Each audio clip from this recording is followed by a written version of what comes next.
So these are the objectives, some of the things that we're going to cover, some of the differences in instability patterns between the skeletally immature or pediatric patient and the more skeletally mature patient. We are going to discuss some of the on-field and acute management, including kind of relocation techniques for a dislocated shoulder. And then we'll discuss some of the evidence-based recommendations for treatment. Once we have the shoulder relocated, how do we address that, and how does it differ between the patients that we're dealing with? So we know from an abundance of literature, including kind of Don Comstock's Rio data, that adolescent shoulder instability is much higher in the athletic population than it is in the general population. So it's very much an athletic problem. I thought this was an interesting graph because it showed that actually the rate of shoulder instability is higher in high school athletics than it is actually in college, which is counter to all the other sports, which is actually much higher in the college level, probably related to speed, strength, and the higher level of participation. This was a retrospective review out of Canada, which they've got a captive audience as far as, so our retrospective review and their databases are very strong, which really just demonstrates the takeaway here is actually the increasing rate of shoulder instability episodes, both in the primary setting between the ages of 12 and 16. You can see a really rapid rise. And then also the orange bars are those that required repeat reductions. And so we see not only an increase in primary episodes, but also those that required repeat shoulder reduction. So we know this is a really common problem. These are two patients that I think we will all know. They may look a little bit different and they may act a little bit different, but these are all patients that will show up in our clinics, in our training rooms, in our office settings. A younger patient, 12 to 13-year-old male who plays multiple sports and is right-hand dominant, who sustains a shoulder dislocation, not even playing any of his sports while he's skiing with his family. And then our 17-year-old who's going to be our more mature patient, who's a senior, plays football, and this is his primary sport, in his senior year, sustains his first-time shoulder dislocation. So we know that we may have the kid that acts like a little bit of an old soul, and we have old souls that act a little bit like kids, but we know there's distinct differences between those two groups. And we're going to talk a lot about those differences because kids are not just little versions of adults. The proximal humerus, which accounts for obviously 50% of what we're going to be talking about, not including the glenoid, starts as three ossification centers, including the humeral head and the greater and lesser tuberosities. Those will ossify around age 5 to 7. And those will fuse to join the proximal humeral head, and you can see now the proximal humeral physis, which will close usually earlier in females between that 14 to 16, 17 age group, and then a little bit later in males between 16 and 18 years of age. So this is we understand that their anatomy, okay, is different when they're skeletally immature.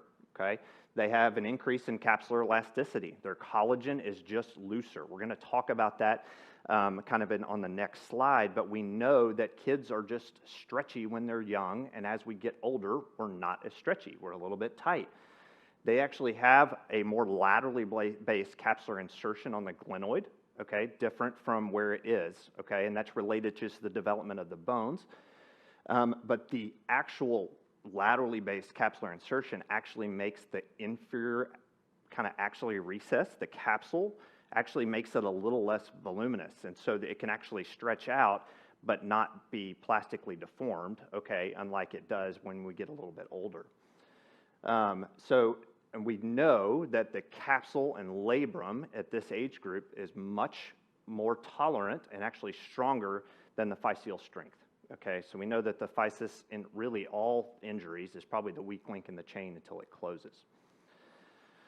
So this is what I was talking about. There's a lot going on this slide, but really the take-home message is that there's a transition in our collagen types as we go from adolescence through puberty and into adulthood, with a change from type 3 collagen to type 1. I'm not sure if I did that or not, but yeah, so we get a change from that type 3 collagen, which is that really stretchy, elastic collagen, to the type 1. We know that the type 3 is less susceptible to plastic deformation, okay? And we know that that may contribute to, this is outside the scope of this talk, but maybe a little bit more in line with those multi-directional instability pictures. So again, still talking about the fact that these kids are not adults, we actually see different injury patterns in the younger patient than we do in the older patient, okay? We're less likely, so when we talk about typical injury patterns that are sustained as a result of an anterior shoulder dislocations, we're talking about tears to the labrum, the fibrocartilaginous ring that helps to deepen the socket on the glenoid. We talk about, that would be considered what we call a Bankart lesion, so that's a common term that we'll hear this morning. So we see Bankart lesions. We also see what's called a Hill-Sachs lesion. So you can see here in this bottom image where the humeral head, when it goes out the front, so the front side of the shoulder is on the right side of this image, and the back side of the shoulder is on the left.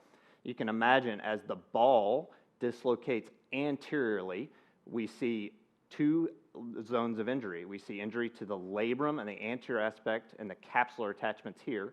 And then we also see a compensatory divot in the back of the head from the impact when the shoulder dislocates, okay? In younger kids, we don't tend to see those prototypical injury patterns like we see maybe in older patients, okay? In our experience, this is actually pretty recent data, in 131 patients, these are all less than 15 years of age, we see a significant increase in more atypical lesions. And what I mean by atypical, it's not the Bankart and it's not the Hill-Sachs, okay? We see other things. We see avulsions of the glenohumeral ligaments.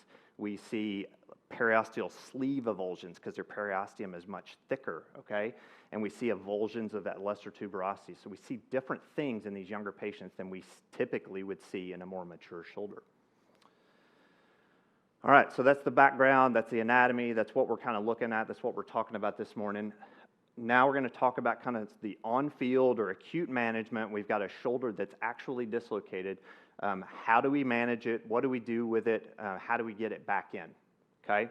Who has experience relocating or reducing shoulders here? How many people? Okay, maybe half. Hopefully it's going to be more here in about 45 minutes. So we have our senior football linebacker in a game. He goes down. We get out there. Who's going to reduce it? Whose job is it? Who's going to do it? We're going to talk about this because there's some kind of, I don't want to say rules, but unspoken, like whose job is this, okay? Because it really depends on the setting, okay? Here, if somebody has a dislocated shoulder, to be honest, I'm probably not going to be the guy that's going to do it, okay? We're probably going to call Dr. Ellis. We're going to call Dr. Harbison, Dr. Miller, Dr. Jones. We're going to call probably the most qualified individual, okay? But in that setting, okay, that may be the primary care physician that's covering a football game. That may be the athletic trainer that's at a practice, okay? So the decision to do that, okay, we want to find that most qualified individual has the most experience, okay? So what we're going to start with is we're going to start with a brief history. Now, shoulder dislocations, for those of you that have seen them, know this. For those of you that haven't, these patients are pretty good at telling you what happened. They're pretty good at telling you what the problem is. My shoulder is out. My shoulder dislocated. My shoulder is not in the socket, okay? They're usually pretty worked up about it, and it's usually pretty apparent, okay? Because our initial assessment really involves what we see, right? So for somebody that doesn't have shoulder pads on, that initial inspection may tell you a lot. We see some pretty characteristic findings from a shoulder that is dislocated anteriorly. So all of this is going to be related to anterior dislocations. Inferior dislocations and posterior dislocations, different story, but they have a very characteristic appearance. We have a flattening of the shoulder from a prominent acromion, the tip of the shoulder there, okay? And there's also, sometimes it's maybe not as visible, but it's very readily palpable as sulcus in the back of the shoulder. So when you just even lightly touch the shoulder, the humeral head is not there anymore, so you can't feel it in the back because you can always feel it in the front. In these super skinny minis, okay, you can see it, okay? The really thin kid, the 13-year-old, those people, you can actually see it sitting in the anterior aspect of the shoulder. The coracoid becomes hard to palpate because it's almost confluent with the humeral head. So we've started our initial assessment. For those that have shoulder pads on, we may not have much from an inspection standpoint, so we're going to probably go to palpation pretty quickly, okay? And I think the athletic trainers are well versed in this, that the first move for that, for the kid that says my shoulder's out, my hand's going straight up the front part of their shoulder, just their shoulder pads, to feel it, okay? Because it's a pretty clinical diagnosis. We really don't even, there's actually literature to support this, from a good history, and somebody that says my shoulder's out, and us putting our hand on it, I think we could all agree that shoulder probably doesn't feel right, and it probably has an anterior shoulder dislocation. As always, we want to know our neurovascular exam is very, very important, okay? We're not necessarily looking for a complete and full, like, dermatomal and myotomal assessment. We're looking for motor firing patterns, usually initially, okay? So I'm usually having them extend their thumb, checking sensation distally, checking a radial pulse, making sure they have thumb opposition, making sure they have finger extension and can cross their fingers, that their radial nerve, their median nerve, and their ulnar nerve are all functioning. And then we have a good radial pulse distally, and so we can rest assured that we have a nice, normal neurovascular exam. Anybody here want to guess what the most common neuropraxia is, or what's the most common nerve-related problem from an anterior shoulder dislocation? Not everybody at once. It's the axillary nerve, okay? So that's another thing that we're actually going to check, okay? We can check that pretty easily by just assessing the sensation on the lateral aspect of their arm, okay? Usually as a result of the stretch that's produced with the injury or from the abnormal tension that's on the neurovascular bundle, they'll end up at this, and it's actually reported as much as even half of the time, okay?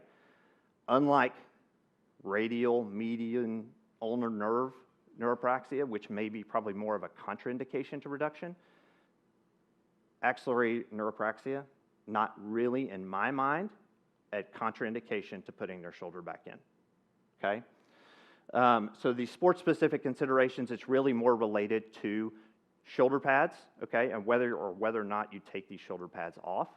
That you can actually, there's kind of techniques, and we'll talk about that you can actually reduce the shoulder even before you get their shoulder pads off.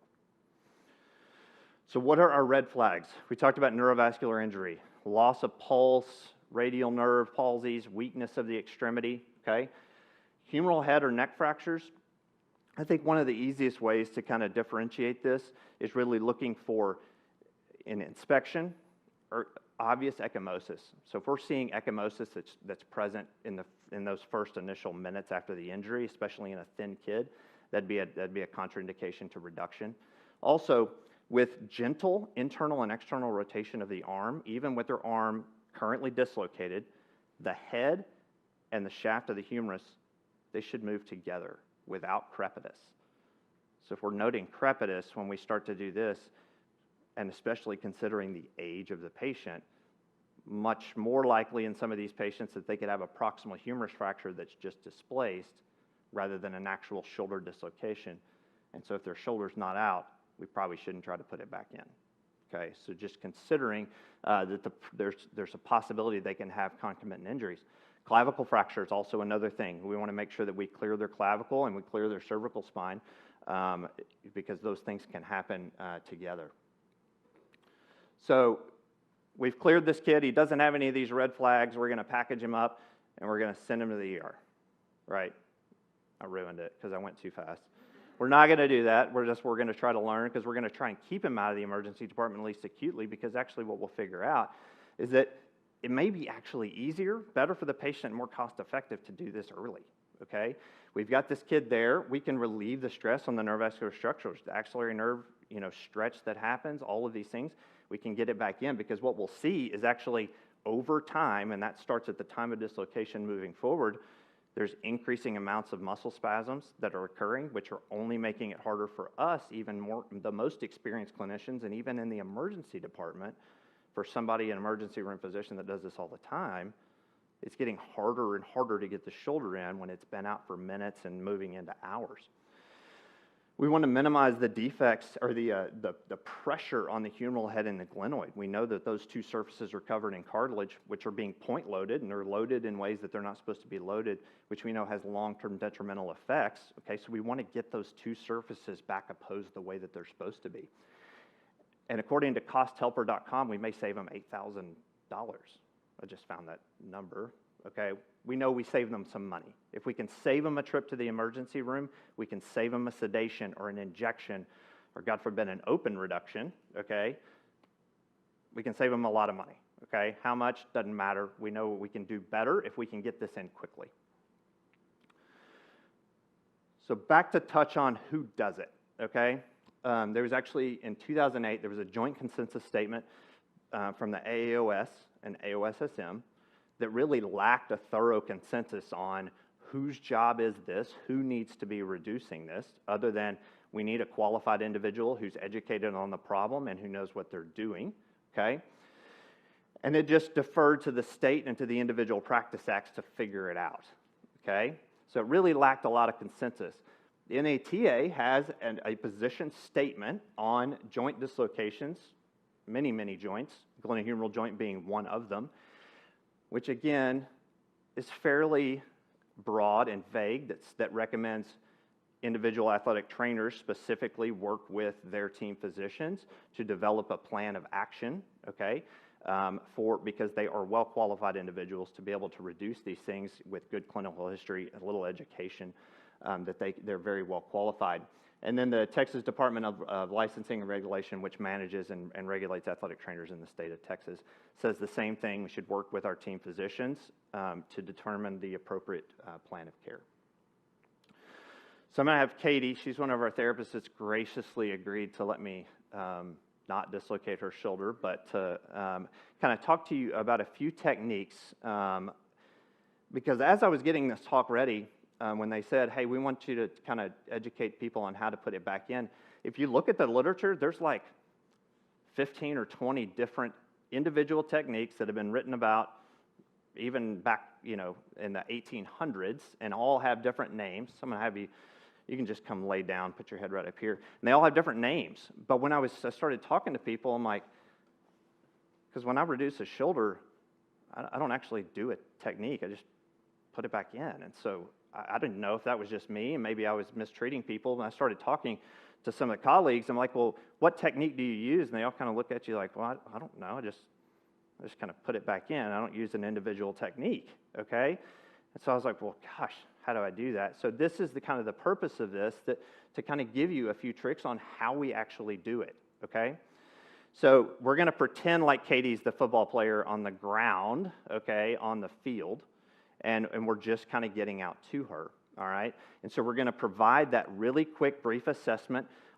We're going to skip past the ABCs, okay? We know we're going to clear their cervical spine because they're usually pretty good at telling us, okay? And so we're on the field. We're going to pretend that this is a game, okay? So time's kind of the essence. I don't like being watched. This is a big audience for me.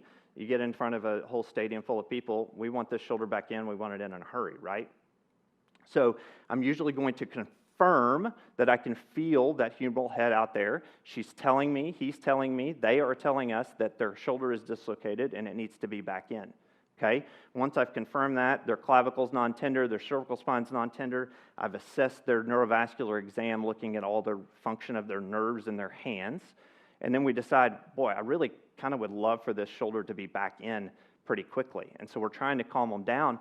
Usually my first step is just to pull inline traction just directly down the shoulder, okay, directly down the arm, okay? This is usually not a heroic maneuver. We're not trying to pull their arm off. It does have to be a firm grasp of the distal humerus and pull, because it's usually held in some degree, okay, of AB or adduction and some degree of rotation. They're all a little bit different. Some are more externally rotated and some are actually more internally rotated.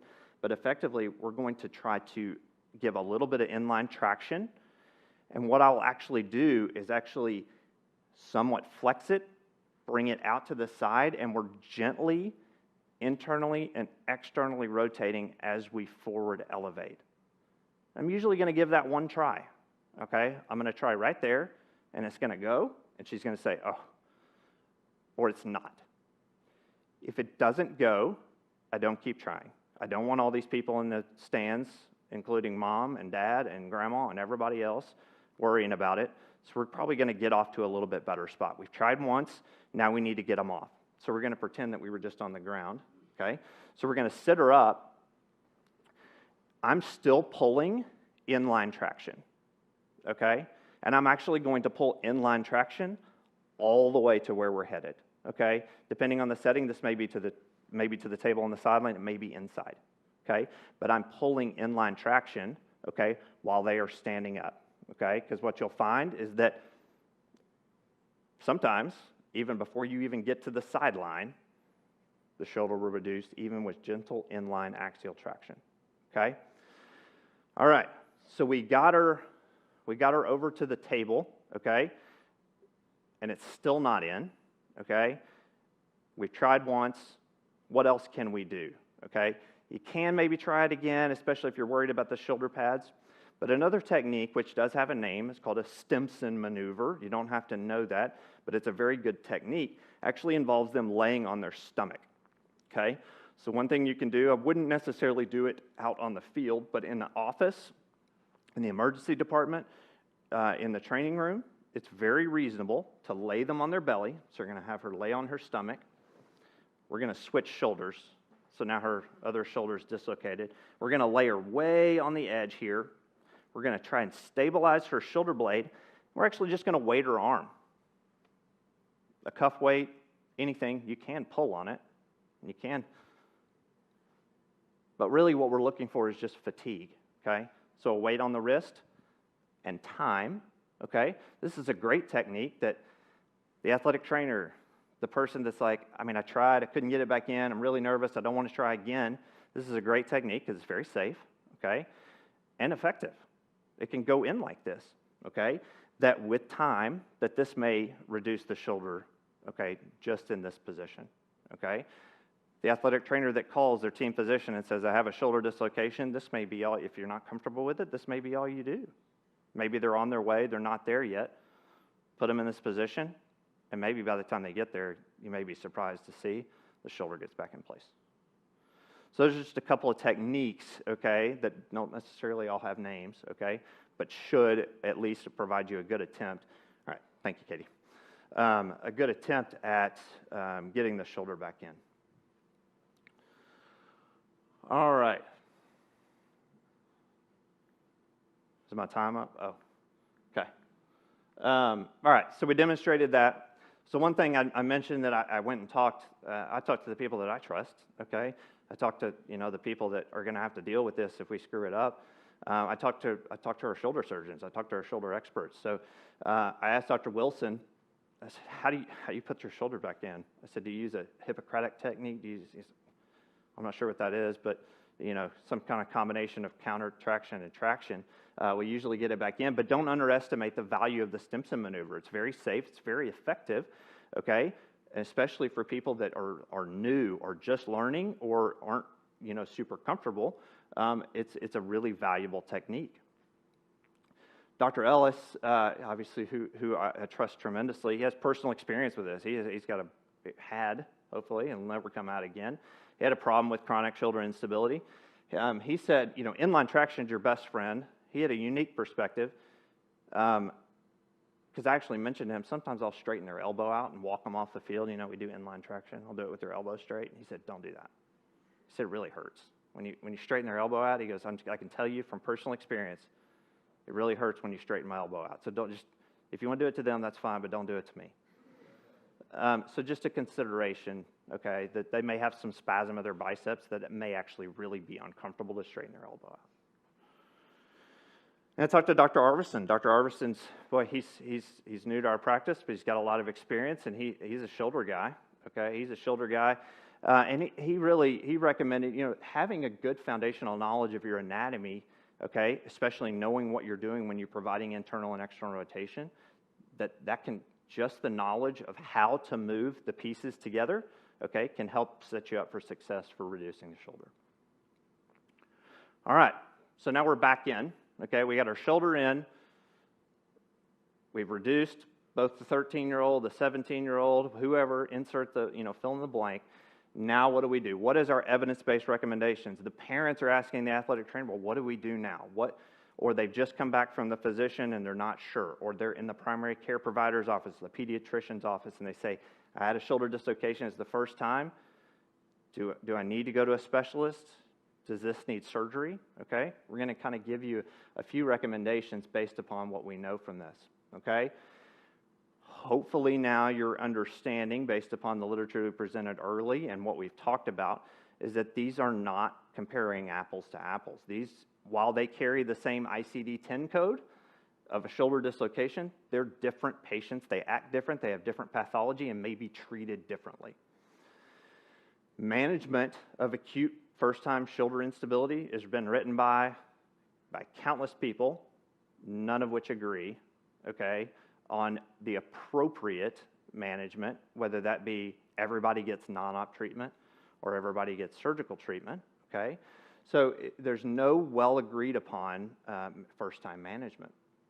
This is a pretty well-done systematic review by Longo, who looked at our population, so they're looking at those kind of 18 years of age and younger, looking at recurrence rates. So that's probably the number one thing that we're worried about and should be the primary discussion point, is the shoulder came out, it was the first time, now it's back in, what's the risk that it's going to happen again? That's really what everybody wants to know, is it going to happen again? Because if it's not, my shoulder's in, they don't really care, okay? But we know that in these patients, very high rate, 70% recurrence rate, okay, in this population.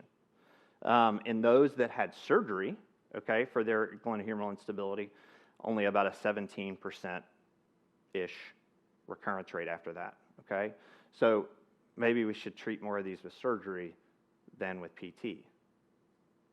Not necessarily, okay? So after we've got this in, okay, what do we do? Does this person who thinks the shoulder dislocation that had no red flags, that went in with one try and has a normal neurovascular exam following the reduction, do they need to go to the emergency department? By a show of hands. Thank goodness. Okay. I don't know who raised their hand online, but if you did, it's okay. They don't need to go to the emergency room, in our opinion, okay? If they have good pain control, they're adequately immobilized, and there were no complications from it, appropriate outpatient follow-up is fine. But how should we immobilize them? Should we wrap their arm and wrap it to their belly? Should we just put them in a simple sling? Should they in position of internal or external rotation? How should they position their arm? How long do we keep them in the sling? Is it 1 week? Is it 3 weeks? Is it 6 weeks? And when do they follow up? Do they follow up right away, or do they follow up after the kind of the water has settled and they're feeling a little bit better? This is kind of a classic article out of Japan by Itoi.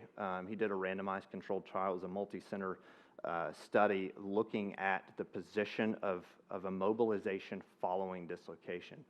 The theory is that in a position, you can see in this image on the left, that in internal rotation, it actually did not approximate the anterior labral structures, okay? But actually what happened is when we put them in a position of external rotation, it put tension across the front part of the shoulder and actually approximated those things that were disrupted in the dislocation, okay? So maybe more of an anatomical reduction of those things, not the joint, but actually the soft tissue structures. The mean age was 37, so these are mostly adults, okay?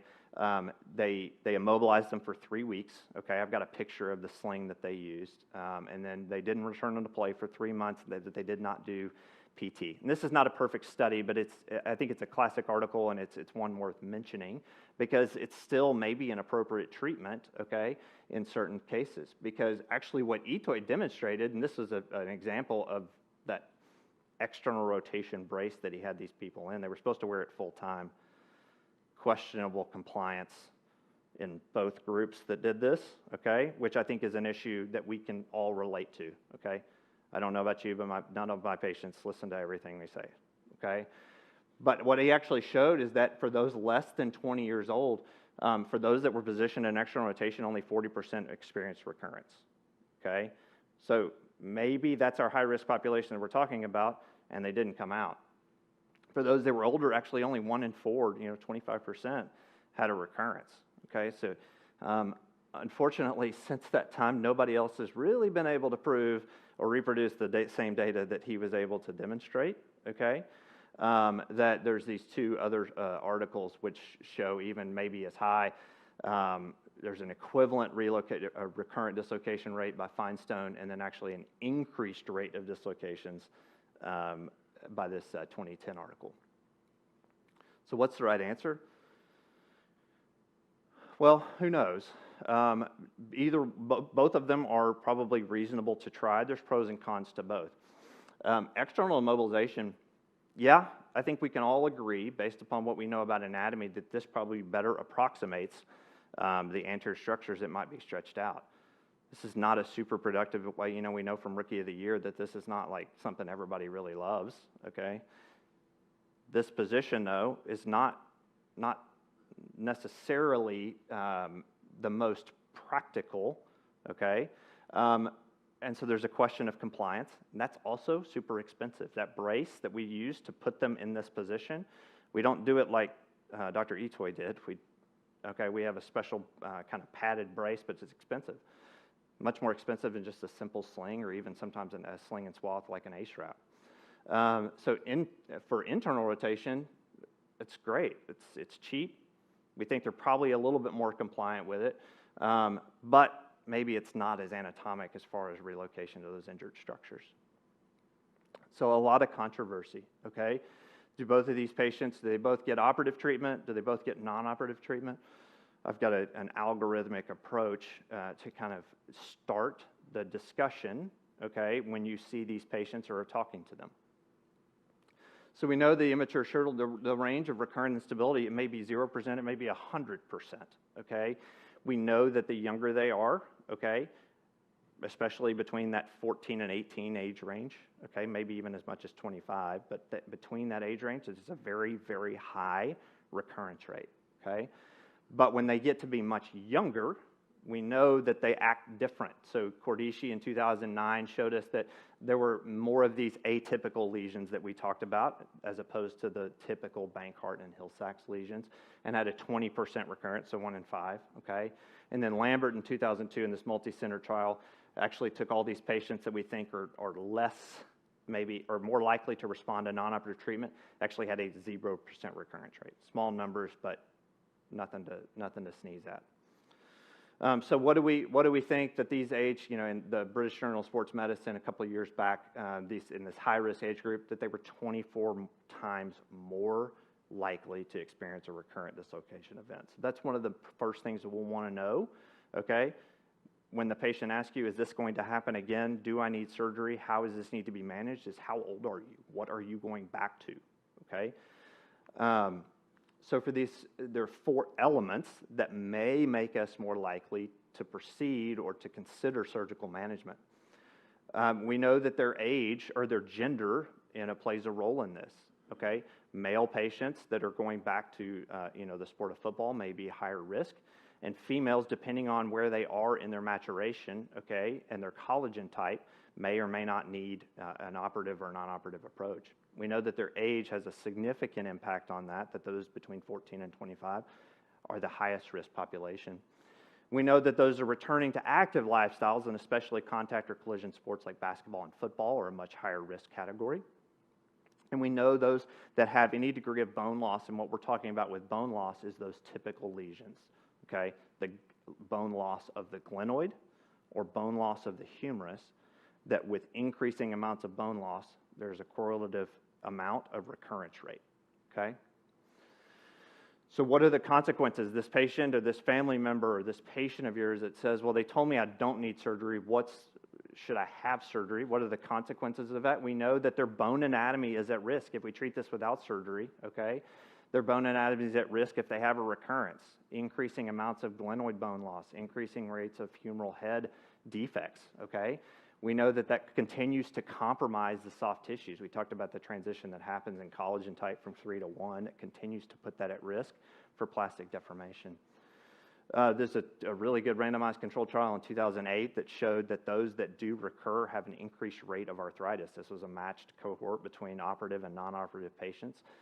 So we do think that maybe those patients are more likely at risk, the ones that recur and continue to come out, which I think we can all see how that would make sense. And that they probably have worse outcomes, okay, that as far as recurrence rates. I mean, that's what we're overall looking at. But what are the consequences of surgery? Surgery is not always benign, okay? The risk of nerve or arterial-related injury, we think it's low, but it's not zero, okay? That the recurrence rate is also not zero. I think we could all talk everybody into surgery if we said, hey, we're going to do this operation, and it's never going to happen again. But the reality is that even despite some of the best treatment and the appropriate anticipatory guidance and counseling between the provider and the patient, that with surgery, it may still happen 15 to 17% of the time. But it may be more cost-effective, okay? Believe it or not, surgery is super expensive, right? But what else is expensive? ER visits, close reductions, all of those things. So we have to consider the overall cost to the patient, the physical therapy visits, all of those things, they start to add up, okay, over time. So in summary, with the pediatric glenohumeral dislocation, so we have our first time pediatric glenohumeral dislocation, 13-year-old, 15-year-old, 17-year-old. We get the shoulder back in. We talked about a little bit about how to do that. Hopefully everybody's a little bit more comfortable with a couple of basic early techniques for doing that. We should consider referral, okay, to a specialist for advanced imaging, X-ray, MRI, sometimes CT scan, okay? But really more of a discussion and a risk assessment, okay? What is the likelihood that this is going to happen again, okay? And so that we can determine through a shared decision-making model who's appropriate for non-op treatment, maybe a brief period of immobilization, probably no more than 3 weeks in most of our hands. PT for rotator cuff strengthening, scapular stabilization, okay, to reset the shoulder, and then a reassessment between 6 and 12 weeks, okay? Or based upon their risk factors, maybe they're not necessarily the greatest candidate for non-operative treatment, and maybe we're more aggressive in treating those with surgery. For the 17-year-old, okay, senior year, he's probably much different. Even the same patient with the same problem, based upon the month that he dislocates, may be treated different ways. And those around sports can kind of understand this, that the one that happens in the off season, 6 months prior or just immediately after the conclusion of the season, we may be much more likely to treat that aggressively with surgical stabilization because we know his risk factors for relocation or redislocation are high, and we know that the likelihood we can get him back to a high level of play is a little bit better. I think that's all I got. Does anybody have questions?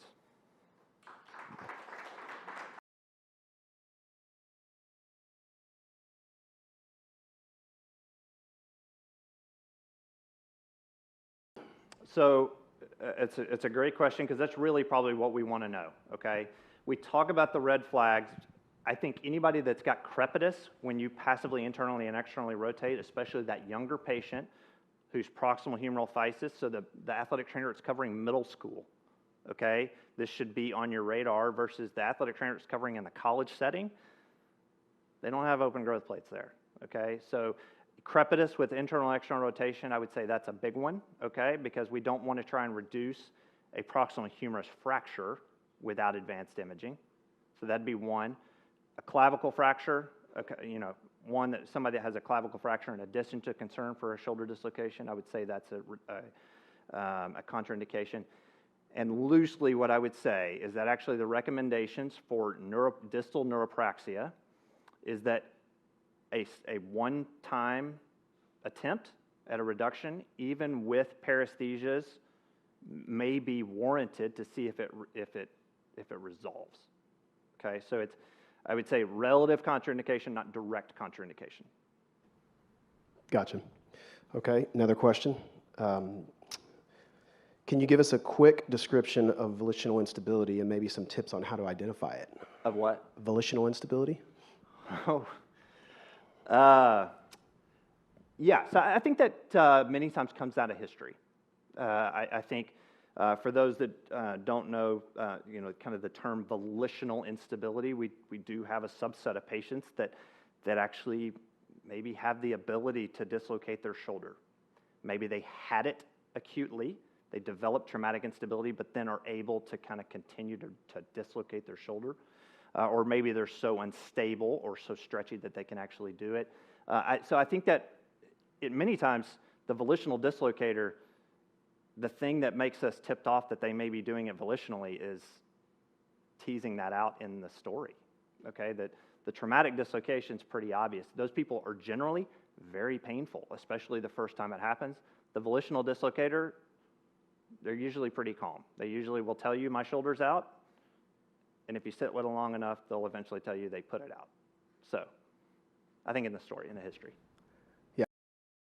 I4.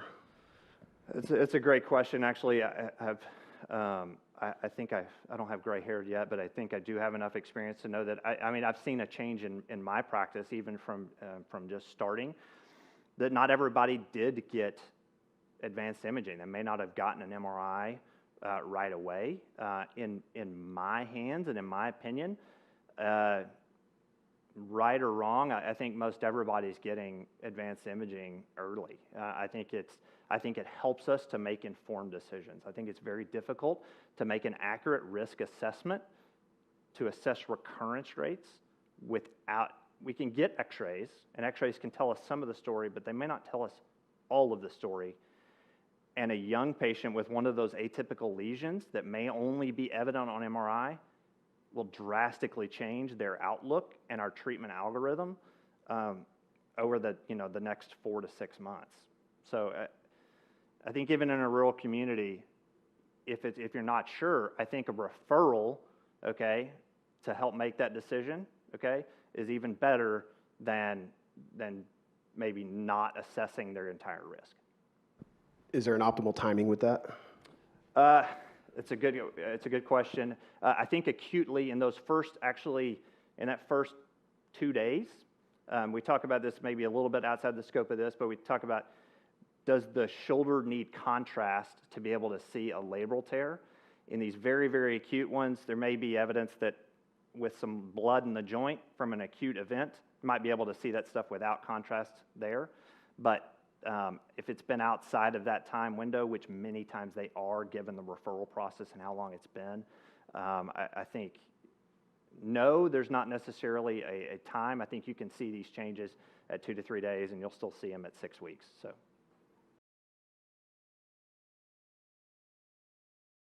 Yeah, so that's a great question. So Little League Shoulder involves the thing that we were kind of talking about when we were talking about the growth plate at the top of the humerus. So unlike a traumatic event where the shoulder may dislocate or become unstable, we think that Little League Shoulder is more related to the pull and a chronic inflammation of that growth plate. And so they don't get the typical lesions that we talked about. So they don't typically have Hill-Sachs lesions. They don't develop labral tears or things like that. But we can see sometimes later, we can see changes actually on their x-ray that will demonstrate widening or inflammation at that growth plate. So that's really more of that's kind of more in the history. The person that has it, because Little League Shoulder, they have a story to tell.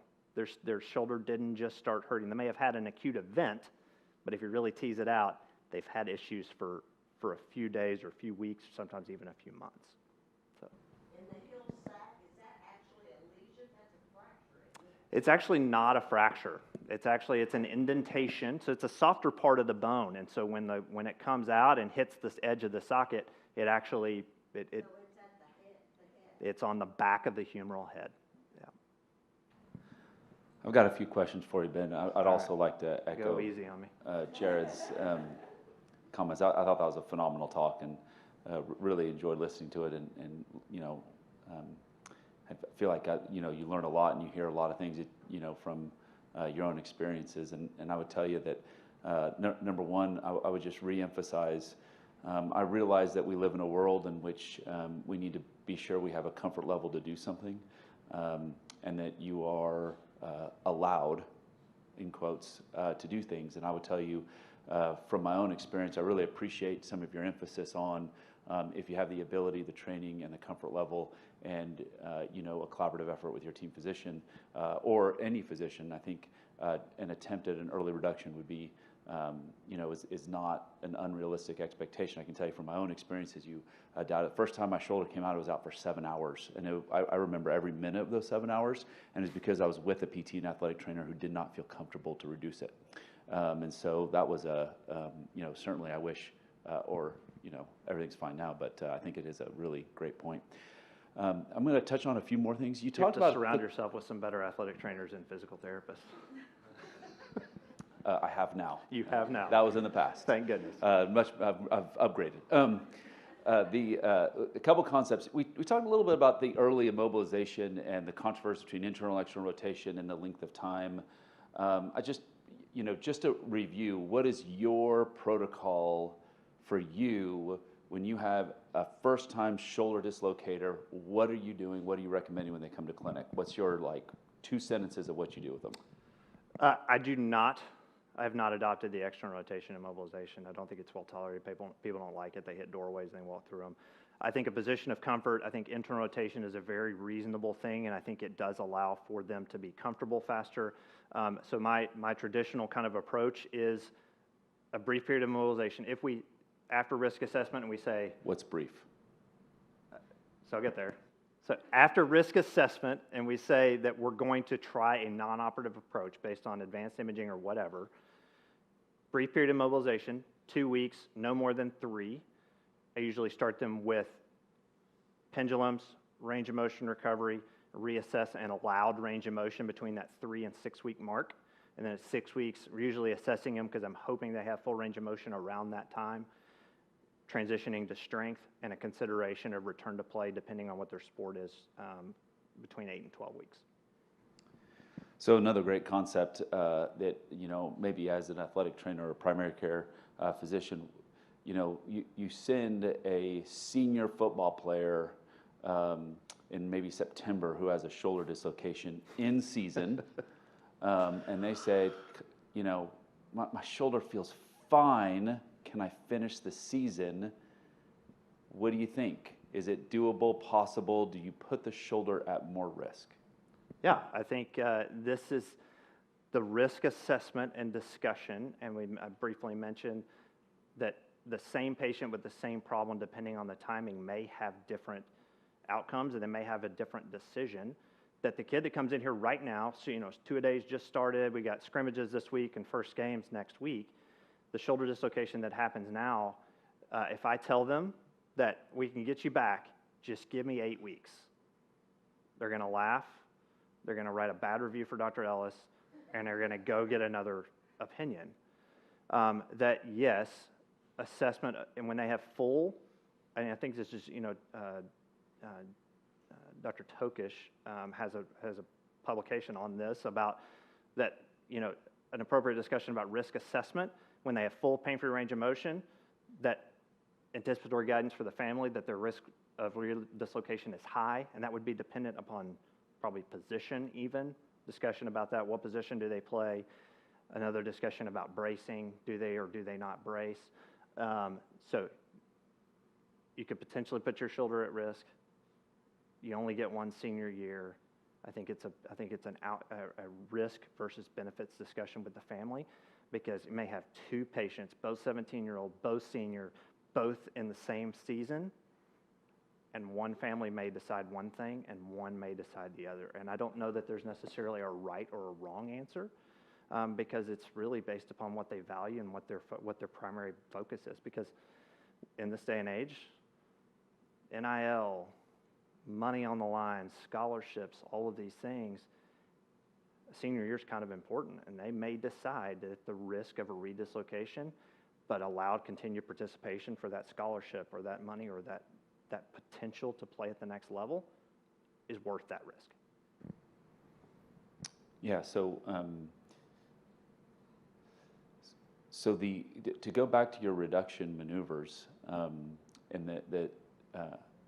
the maneuver, the Stinson maneuver, where you have the patient prone, the shoulder is kind of hanging off the bed, you tie weights to their arm, whether you put some manual pressure on their scapula or not, how long do you think you can leave them there safely? Or what's some guidance in terms of, can you just leave them there for hours and hours, Yeah, or I is think it a as long as it 10-minute takes. No, I'm technique, just or kidding. what do you think is the best, how long can you leave them there safely? I think after 10 minutes, I'm probably,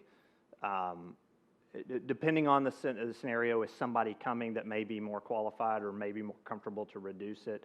I think 10 minutes, if they haven't done anything or it hasn't changed, I think that's probably a reasonable amount of time. I don't think leaving them there for 30 minutes, 45 minutes, or certainly an hour would be, I don't necessarily know that it'd be dangerous. I just don't think I think you've passed kind of the point of when you would expect to get benefit from that particular maneuver. Maybe I'm wrong, though. Well, if we don't have any more questions in the audience or any online questions, I think on behalf of Jared and myself, we do, right? Yeah, never mind. In a situation where maybe there's no one, there's no PT, there's no athletic trainer, there's no physician, is it better for that person to just leave it as is, or is there a technique that someone can self-reduce? Out of curiosity. I think those two maneuvers, when you talk about a Stimson or a kind of gentle pressure on their scapula, I think those can be performed by anyone. That's a great question. The coach that doesn't have anybody with them, or the physician that's got a shoulder dislocation and can't relocate it themselves, I think it's a really reasonable thing to do. Whether they're going to wait it out and say, well, we're going to try this and figure it out, I think it may be one of those things that you say, hey, we're going to get mom or dad on the phone, we're going to wait, and in that time period where we're doing this, putting them on their belly and putting a little bit of gentle weight on their hand or their wrist, I think is a really reasonable thing to do. I do think it's safe, and I think the worst thing that could happen is they continue to have a dislocated shoulder by the time mom and dad get there and they're going to a higher level of care. And the best thing that could happen is the shoulder may reduce and be helped. It's a great question. Any more? All right. Thanks, Ben. We appreciate Thank it. Great talk.